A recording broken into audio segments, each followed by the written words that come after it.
It follows the conception of the SOE, which is the Special Operations Executive.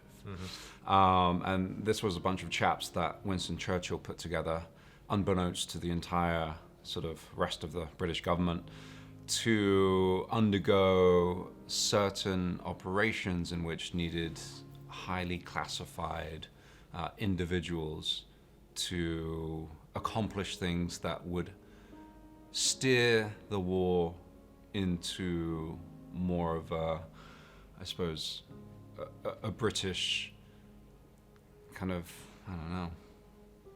Up to that point, I know I was doing pretty well, wasn't I? Brilliant answer, and I was so happy that I'm doing EPK with you because that is just on point. But yeah, it was like more to steer the war into a different direction. Like these guys were a pinnacle point of a really scary time. When you go meet Guy for the first time, it's not to talk about the film; it's to talk about just general things. If you're not going to be a pain in his butt on the movie or sort of mess with other people's sort of vibes, so it's a vibe check. When you go see Guy for the first time, it totally is a vibe check, and It's like seeing the headmaster. yeah, and we're lucky to have, you know, individuals, actors who have had amazing careers and super successful and very different and sort of put together, and there's not a single ego, there's not a single kind of moment where we've been waiting for somebody. It really has been a huge kind of family and a massive camaraderie. So I think that's what shines on screen, and I think a lot of people watching will be like, oh my God, I wish I was like, you know, a part of that bad bunch, because they look like they're having fun, and we are. That's the great thing. We're having so much fun on set. Yeah, and I to add to that, like, yeah, there's that amazing friendship that's formed when you are, you know, working together, creating art, being creative. But where I go back to the steering of a narrative that Guy creates is that the characters that he forms, and it really is him forming these characters and kind of letting you run a little bit with it, but there's like a guideline that he creates individuality, you know, a unique individuality between each character that kind of bonds and gels with the other. Yeah, that also adds this layer of like friendship, but unique friendship, which yeah, it's very fun.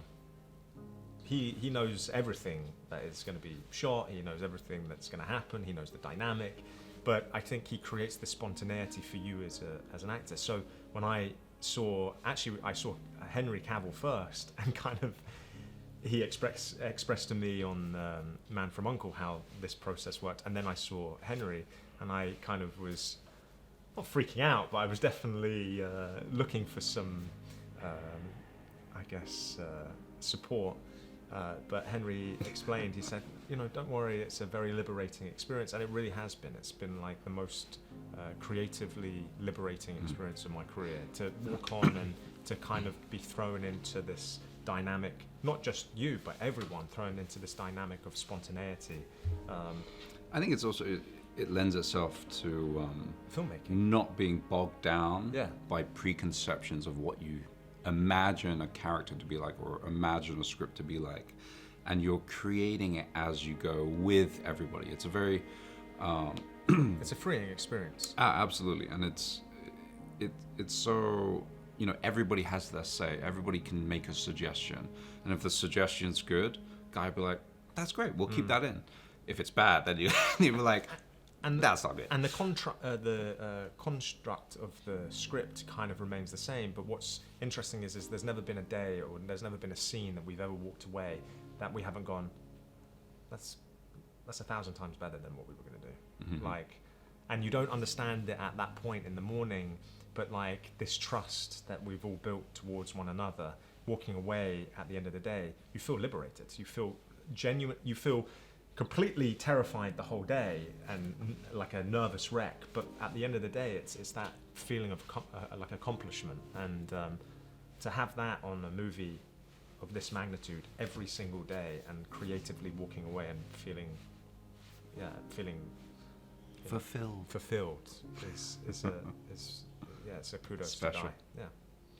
Very rarely do you, before you start a project, receive a beautiful email, kind of, showing his leadership in a very humble way. You got an email from Of course you got an email. What do you mean? Did you not get an email? No. No, you definitely. I was like, see you on set. That's it. No. It's true. He sent. No, I was really. He signed off with XX. No, he sent a really beautiful email being like, "Look, I'm really excited for us all to come together," and it just sets the tone as he's the. Sounds exactly like my email. Copy pasted. That guy.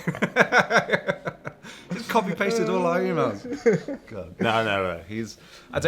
And on a set, leadership starts from the top. So when you're sort of the lead and number one, there is this sense of responsibility, and you set the tone for the rest of the actors. And what a tone Cavill sets, because he is just an absolute gentleman. Alan's a big gentle giant. He's a softie. He's also so intelligent, so articulate, multi-talented.